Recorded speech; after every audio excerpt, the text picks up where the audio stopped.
I'm Anthony Perruzza. I have lived in this area for the past 38 years. Grew up at Weston and Finch, currently live in the Islington, Finch area. Attended local schools, graduate of York University.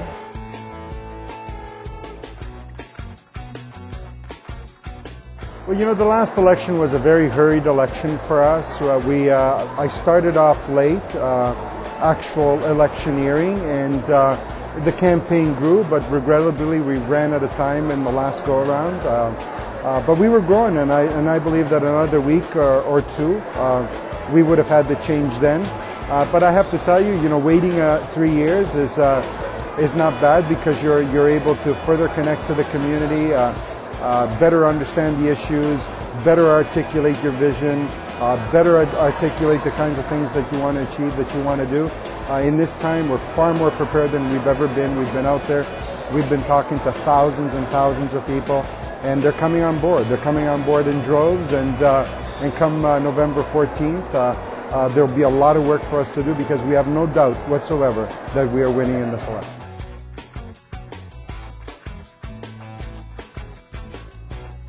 There are a number of really significant developments that are happening, and some of the things that I think we need to stop. We need to bring back some integrity into the process. We just can't simply be letting the developers dictate to us what form developments are going to be taking shape.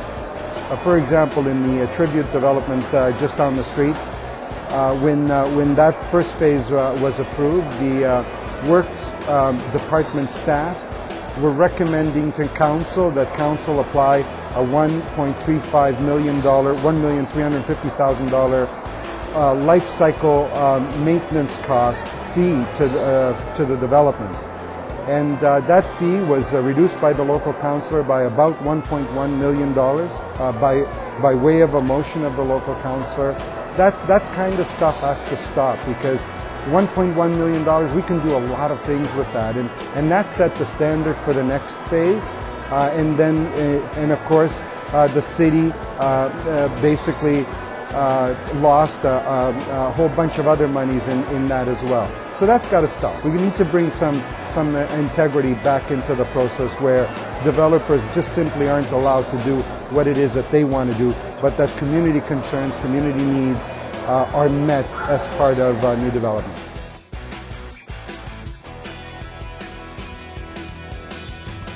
I'm not going to go into that very directly, but let me just say this: that our area has for many years been getting, in my view, a very bad rep by the media and by the powers that be. This is a wonderful community. It has some wonderful elements to it. This summer we met many of the people that live up here. I'm told that over 100 different languages are spoken in this community. This is the mini United Nations of Toronto.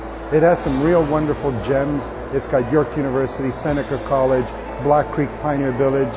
These are gems that we need to bring out into the community, and I call it my pride of place policy. I want people who live here to know that these gems are here. I want them to connect to them. I want them to participate in them. I want them to attend the places, and I want them to be able to say when they're asked by friends and relatives and people who live outside the community, where do you live? I want somebody to be able to say, I live on Driftwood, right next to York University.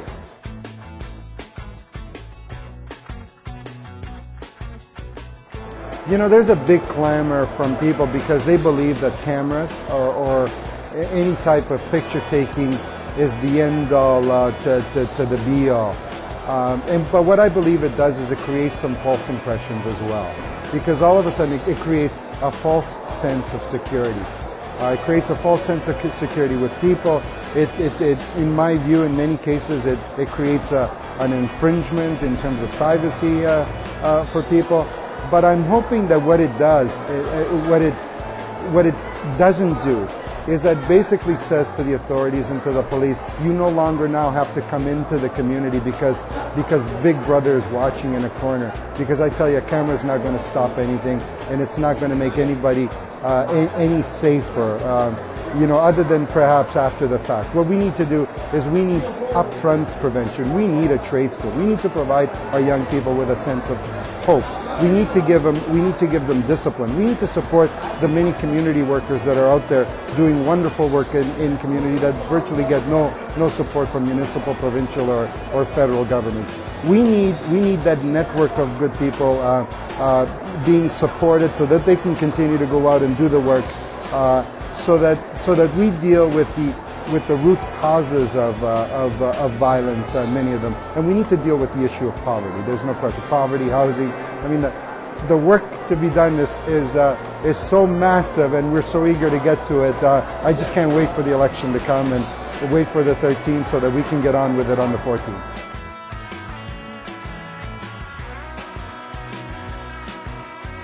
Well, precisely. We have all kinds of training abilities. There's all kinds of training monies now flowing to the trades unions, for example, where they do training and accreditation once someone has a job with somebody and becomes a member of the union.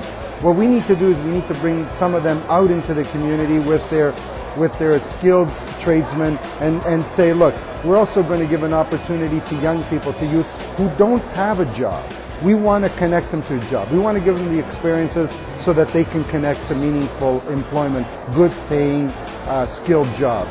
So they're there. We just now need to convince them to say, okay, you're doing the training with your members. Come on now, do it with the 15, 16, 17-year-old kids that we're going to direct to you.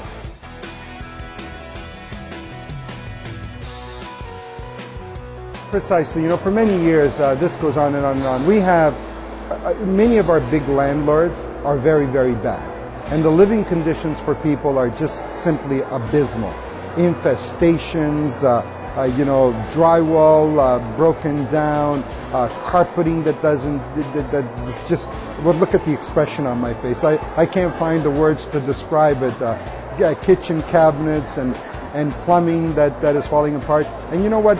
The city seems to be powerless to force its landlords to do anything about it.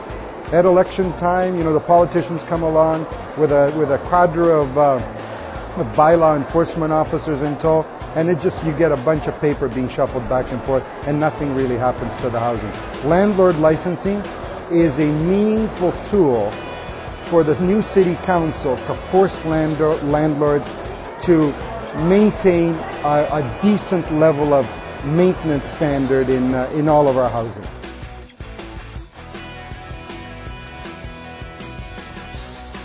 Well, I'm hoping that people are as excited about this election as I am. I hope that they march on over to the polling stations and get out and vote. Doesn't matter if you don't get a voting card.